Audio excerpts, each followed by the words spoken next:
Yo, what up? Preach Christ or Die. Today we got a special guest that I'm going to talk about. Not a special guest, I'm just joking. But Caitlynjenner. Caitlynjenner went on Sean Hannity, and he started talking about God.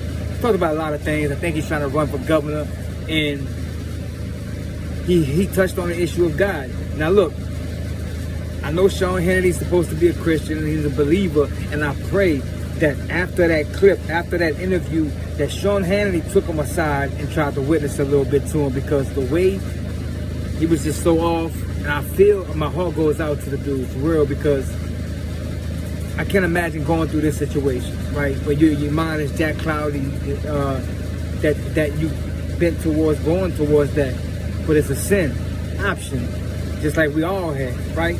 Okay, well, Caitlynjenner, Bruce Jenner, starts talking to Sean Hannity, and he says, look, when he made the decision to go towards that route, he talked to his family. He said the last conversation he had to have was with God, right? And he's like, he's praised that God will let him in.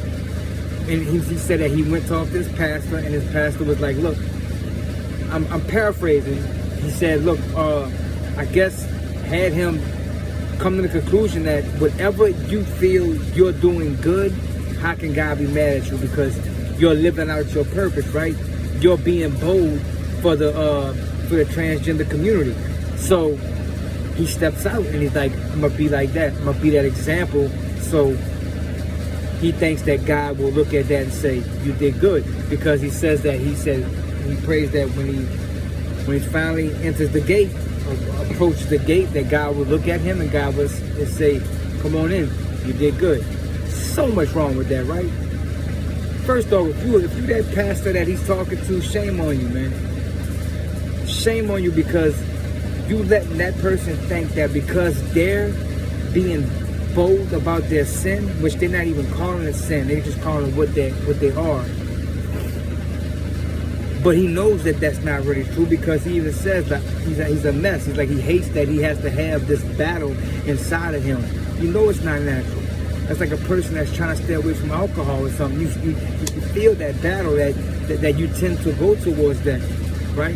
But to say that you think that God's gonna let you in because you took the bullets for the transgender community, you was the one who stood up when everybody didn't. You was the one who was brave and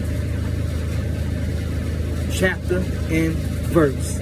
That's the misconception about the Bible today, about God, is that we are put here to do good. We are put here to show him that we can live up to this certain standard that they can't tell you what it is. And if you live up to that, then you'll get into heaven when that day comes, if you was good enough. Where's that in the Bible? Where's it at? It's nowhere to be found. What I would have told that man is, first off, there's nothing that you could do to be saved. There's nothing that you could do for God to look upon you and say that you did good, come in. Second off, your sin issue, you have to know that it's a sin issue. You have to know that you have a problem.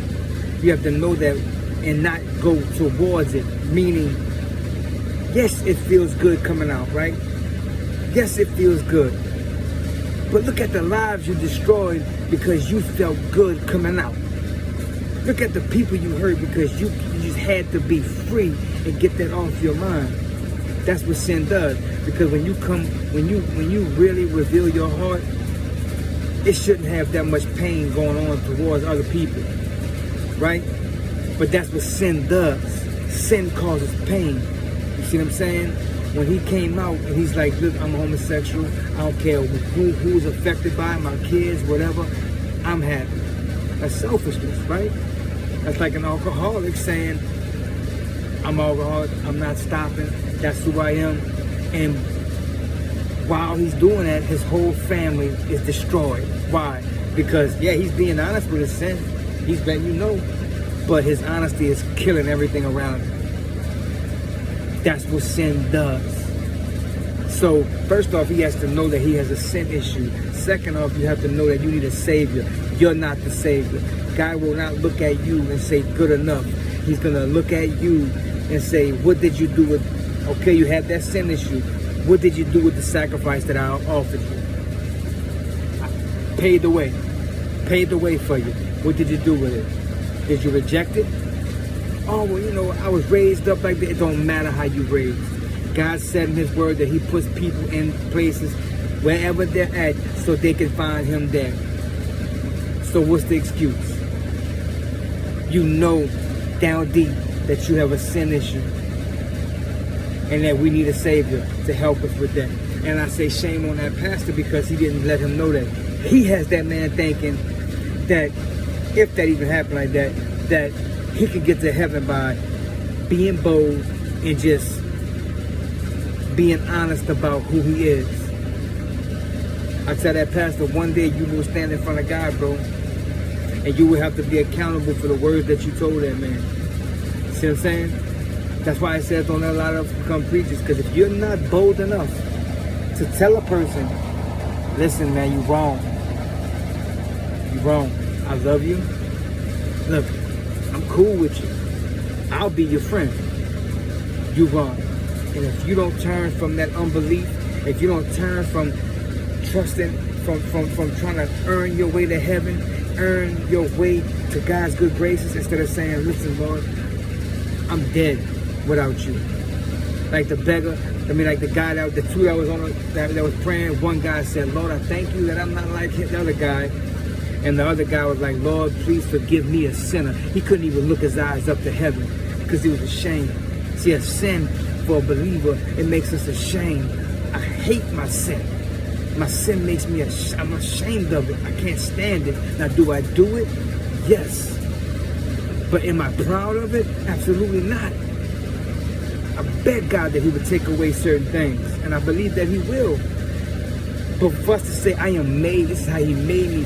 He would want me to come out and be bold. No, bro. Recognize your sin and call on your Savior, Jesus Christ. Preach Christ or die, y'all. Later.